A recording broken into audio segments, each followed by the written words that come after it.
Hey everyone, this is Phoebe Wild from Cardboard Vault here at GenCon50, and I'm talking to Mary and Max from Resonim Games, and they're Resonim or Resonim Games? Resonim. And they're going to tell us all about Visitor in Blackwood Grove, which is currently on Kickstarter, but maybe not by the time this video is uploaded. That's right. Okay, so imagine it's 1983. An alien ship is overhead and crashes into this place called Blackwood Grove. The only person to see this crash landing is a little kid. Kid grabs a bike, goes to the forest. Think E.T. at this point. Maybe some government agents find out and come to the scene. So we've got a very interesting situation, an asymmetrical situation where the alien is trying to communicate with the kid who's going to save the kid, but these agents have come into the scene. So we have a game for 3 to 6 players that deals with an alien adventure. Awesome. So tell us about how the game actually plays. What kind of game is it? What are players trying to do? So we call it an induction game, so it's not a deduction game. The idea is there's a force field around the spaceship, and players are trying to get in through the force field. It's an asymmetric game where the kid and the visitor are on a team, whereas they're facing off against all the agents. And of course, the first one to get through the force field is the winner. But the only way they can figure out how to get through the force field is if they can figure out which objects go through the force field. So the players will see something like an apple goes through the force field, but an airplane does not. How do they get an airplane?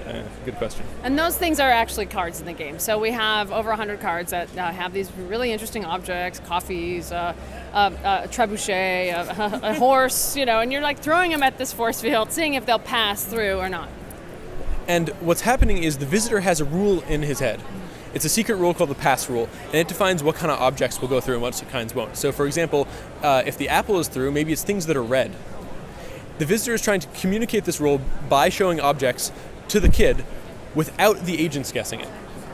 That's right, and there's this, of course there's tons of miscommunication. An apple, I think things that I can eat. Okay, but then a car shows up.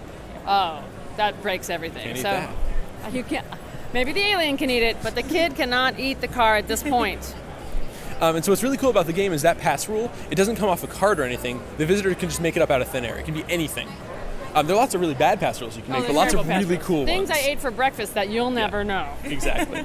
But they're really cool ones. So, what are cool ones we've seen? Things that are made of metal, things that are that happen underwater. We had things that were hot, so people were like, dragon is in, car is in, your mobile phone is in. Asteroid, very hot. Asteroid. Very hot. Very hot. But iceberg, not so hot. Heating, not so hot. And so we mentioned that it's on Kickstarter maybe at the moment. Where can people get it if they're interested in checking it out? So it's going to hit stores probably in February. It's going to go to our Kickstarter backers at December. And we expect to be in hobby distribution. So you should go to your local game store and ask, can you get Visitor in Blackwood Grove? That's right. And I think what's interesting about the game is that it's a really family-friendly game. You can scale the rule to 3-year-olds, 6-year-olds, and you can also scale the rule to really hardcore strategic gamers. And what's the best rule that you've seen in the game, or the best moment you've seen come out of it? That's a good question. There were some knockdown fights today about some rules, like especially when there are multiple agents involved, because they all represent government agencies that aren't talking to each other. I heard about some people who did things a suburban dog could eat, or would find and eat. A suburban dog, not just a dog, a suburban dog. And right. it was solved. Somebody solved it. No dumpsters were allowed. Like, dumpster is probably not a suburban. It depends on the suburban place. But, if you make the rule too hard, you also are taxed, because if the kid can't guess it in a certain number of turns, basically the agents will win by default. So there's a penalty for getting too specific, and there's a penalty for being too general. You're trying to find this Goldilocks zone, things that are just hard enough, but not too hard. So that's the 3 bears. Goldilocks. Yeah. Okay, I don't know. That's it's true, totally true. Yes, okay. I never heard of a Goldilocks moment, because it'd probably be something that people would say about me.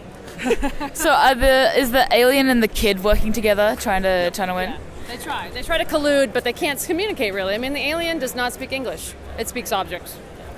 Does the kid get information from the aliens that the agents don't get to see? So the power level in the game is very interesting, because at the beginning the agents have a lot more information than the kid.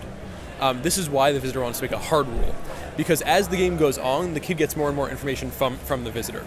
And from the other agents. They can start from the looking at agents, the too, agents. So it's almost like the agents are kind of in power, and maybe a few rounds in, the power shifts completely. And that's really interesting because the kid starts to be able to have much more information, and then the agents feel a little bit like, whoa, my database broke. Yeah, in the beginning, the visitor is giving hints to everybody, and by the end, the visitor is giving the really good hints just to the kid. And that's how the kid's going to win. So it's intricate. It sounds awesome. Thank you guys so much for giving an overview. Again, I'm Phoebe Wild from Cardboard Vault here at GenCon50 with Mary and Max from Resonim, and that was Visitor in Blackwood Grove. Thanks for watching, guys.